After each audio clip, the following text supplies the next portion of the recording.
Salut à tous et bienvenue dans cette nouvelle vidéo. Aujourd'hui, on va parler de l'hébergeur web O2Switch qui est pour moi l'un des meilleurs hébergeurs avec le meilleur rapport qualité-prix pour tout ce qui va être édition de site et même SEO de manière plus globale. Étant moi-même client d'O2Switch depuis que je me suis lancé dans l'édition de site depuis à peu près 4 ans et après avoir testé plusieurs solutions d'hébergement, je vais pouvoir vous partager mon retour d'expérience, ce qui me plaît chez O2Switch, ce qui me plaît moins chez O2Switch et vous partager un petit peu aussi comment moi je l'utilise, qu'est-ce que je mets en place, quelle formule, combien de sites je gère depuis O2Switch, etc. L'idée, c'est vraiment de faire un tour d'horizon complet d'O2Switch, que je vous partage mon avis et que vous voyez si potentiellement ça peut correspondre à vos besoins ou non. Alors déjà, pour ceux qui ne connaissent pas du tout O2Switch, c'est une solution d'hébergement web française basée à Clermont-Ferrand qui a été créée depuis 2009. On est clairement sur l'une des meilleures solutions d'hébergement web et notamment l'une des solutions avec le meilleur rapport qualité-prix puisqu'on a notamment une offre low cost où on est à moins de 2 € par mois pour héberger plusieurs sites web, ce qui est super intéressant. L'un des gros avantages notamment d'O2Switch, c'est également son support client qui est super réactif 7 jours sur 7, 24 heures sur 24. Il y a clairement des moments où vous pouvez envoyer des messages au support et avoir des réponses en moins de 2 minutes par chat pour débloquer des problèmes. Donc ça, quand on est notamment débutant, c'est super intéressant. Et moi-même, dans mon cas, sur pas mal de situations, ça m'a permis d'avancer beaucoup plus vite que notamment quand on travaille par exemple avec OVH, où on doit ouvrir des tickets, où le temps des traitements de ces tickets peut parfois être de plusieurs jours, voire plusieurs semaines. Ce qui, moi, me plaît personnellement beaucoup chez O2Switch, c'est notamment les capacités serveurs et la capacité de pouvoir mettre plusieurs sites, voire même de nombreux sites sur un seul hébergement. Moi, aujourd'hui, quasiment tout mon réseau de sites, à peu près plus d'une cinquantaine de sites, sont sur un seul hébergement O2Switch. J'ai également un autre hébergeur à côté pour quelques sites, mais là je vais changer prochainement, notamment parce que O2Switch a des nouvelles offres et je vais vous en parler, et je vais tout revenir sur O2Switch avec seulement un seul hébergeur. Justement, je vous parlais de ces nouvelles offres. Au moment où je tourne cette vidéo, le 17 février 2025, O2Switch vient de sortir des nouvelles offres et notamment a pas mal augmenté ses prix sur pas mal de choses. Donc je vais vous présenter un petit peu ces nouvelles offres et je vais vous montrer notamment ce que ça implique et est-ce que c'est plutôt une bonne chose ou pas. Justement, si on va sur O2Switch et on va dans la rubrique hébergement, on voit qu'avant on avait justement une seule offre unique qui était adaptée à pas mal de profils différents et notamment quand on souhaitait gérer des sites éditeurs, c'était plutôt intéressant puisqu'on avait pas mal de capacités de stockage. On n'avait pas un hébergement dédié, mais pour des petits, moyens, voire des gros sites qui faisaient pas non plus énormément de trafic, l'offre unique pouvait suffire, donc c'était vraiment plutôt bien. Ce qui s'est passé aujourd'hui, c'est qu'en fait, ils ont divisé leurs offres en 3 offres.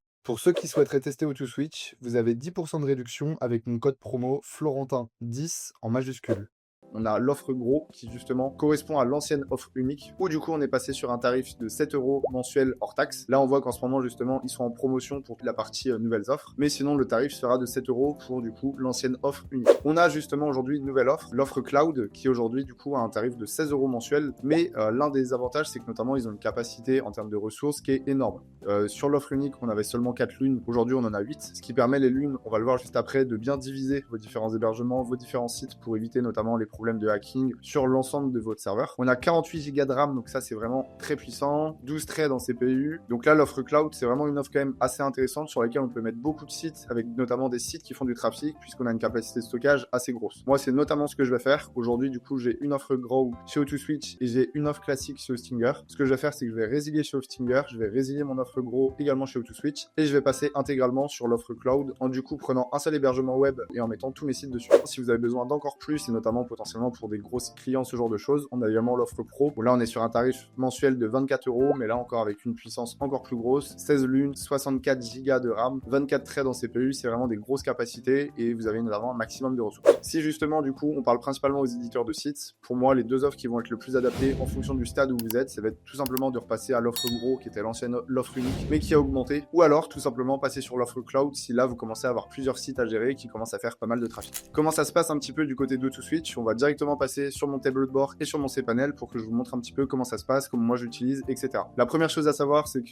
notamment une fois qu'on est sur O2Switch, on peut aller dans la partie gérer mes services. Et là, du coup, sur la partie gérer ses services, on peut gérer notamment l'ensemble de ses noms de domaine, on peut gérer ses différentes offres d'hébergement. Donc là, je suis sur un compte de test, donc on voit pas mes différents hébergements ni mes domaines. Et c'est de là que vous allez surtout gérer effectivement les noms de domaine. Même si moi, je vous recommande pas forcément de prendre vos noms de domaine chez O2Switch, puisqu'ils peuvent potentiellement être plus chers qu'ailleurs. Par contre, sur la partie hébergement, c'est clairement pour moi O2Switch l'un des meilleurs hébergeurs pour un éditeur de site sur le marché français. Mais ici, c'est pas la partie la plus intéressante. Ce qui va nous intéresser nous, c'est d'aller sur le cPanel et de voir un petit peu comment ça se passe. Donc on va se rendre directement sur le cPanel ici. Donc finalement, je suis passé sur mon propre cPanel sur mes différents sites et on voit que déjà avec l'offre unique que j'ai actuellement, on voit que je suis très loin d'utiliser l'ensemble de la mémoire physique, l'ensemble des processus et l'ensemble de la puissance des serveurs du site, alors que j'ai facilement une trentaine de sites sur cet hébergeur. Et vous voyez que du coup, les capacités d'hébergement que propose O2Switch sont vraiment très élevées. Qu'est-ce qui est intéressant un petit peu là sur la partie cPanel? On a tout ce qui va être déjà mon univers web, ça il y en a pas mal de gens qui connaissent pas forcément, c'est justement ce qui permet de créer des lunes et du coup de segmenter vos différents hébergements, vos différents sites dans plusieurs sous-hébergements. Et justement, à partir du moment où vous allez potentiellement vous faire hacker pour subir des problèmes sur votre serveur, ça va concerner du coup que la lune en question. Et du coup, la personne qui va chercher à infiltrer votre serveur et notamment rentrer sur le différent niveau de votre serveur ne va pas pouvoir à partir du moment où votre serveur essaie de monter en différent. Donc ça, c'est une fonctionnalité vraiment assez intéressante qu'on retrouve, si je dis pas de bêtises, uniquement chez AutoSwitch. Après, on a également d'autres fonctionnalités qui sont plutôt pas mal, comme IP Extender qui permet de changer les adresses IP associées à différents noms de domaine. On a Tiger Cache qui permet de faire du cache sans utiliser de plugin externe comme WP Rocket, comme ce genre de choses. On a Tiger Protect également qui est un outil qui permet justement de se protéger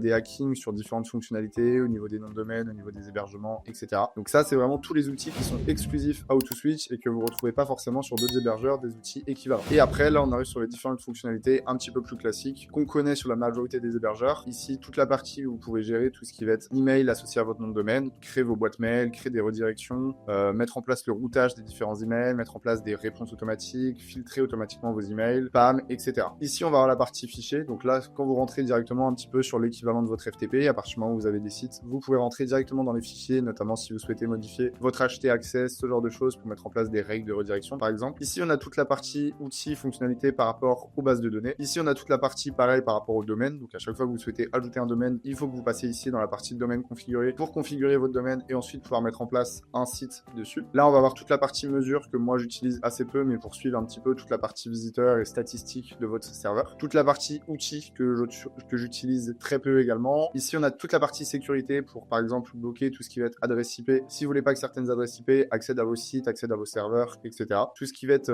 génération de son certificat SSL également juste ici. La partie logicielle ici également, j'utilise très peu. Pareil pour la partie avancée, j'utilise très peu. Et ce qu'on retrouve également chez AutoSwitch qui est plutôt intéressant, c'est la partie ici WordPress et notamment la partie Softaculous pour pouvoir créer et installer des sites WordPress en quelques clics. Là, justement, quand on clique, on arrive sur Softaculous juste ici. Et là, du coup, on peut cliquer sur installer et à partir d'ici, on peut directement sélectionner un nom de domaine qu'on a déjà configuré, comme je vous montrais tout à l'heure, et l'installer en quelques clics en paramétrant les différentes informations ici et en cliquant sur installer tout en bas où là, du coup, en moins de 2 clics, vous avez un WordPress qui s'installe et vous pouvez d'ailleurs les installer en bulk si vous le souhaitez. J'espère que cette petite vidéo de présentation rapide sur AutoSwitch vous aura plu. Sachez que moi, je suis un client d'AutoSwitch depuis 4 ans maintenant et je suis vraiment super satisfait de cet hébergement, que ce soit sur la partie fonctionnalité, réactivité du support, les différents problèmes qu'on peut rencontrer avec un hébergeur classique. Ici, le gros avantage avec AutoSwitch, c'est qu'on a une réponse à nos problèmes super rapidement et généralement même le support prend beaucoup d'initiatives et quand vous avez des problèmes, c'est directement eux parfois qui vont aller vous les régler sur des petits points que normalement vous pouvez régler vous-même. C'est vraiment ça que j'aime avec AutoSwitch parce que toute la partie serveur peut être assez technique pour pas mal de personnes et là ils sont vraiment à l'écoute et ils vous aident beaucoup sur les différents problèmes. Si du coup vous souhaitez tester AutoSwitch, vous avez directement un petit lien dans la description en bas de cette vidéo et sinon n'hésite pas à lâcher un petit like, un commentaire et à t'abonner.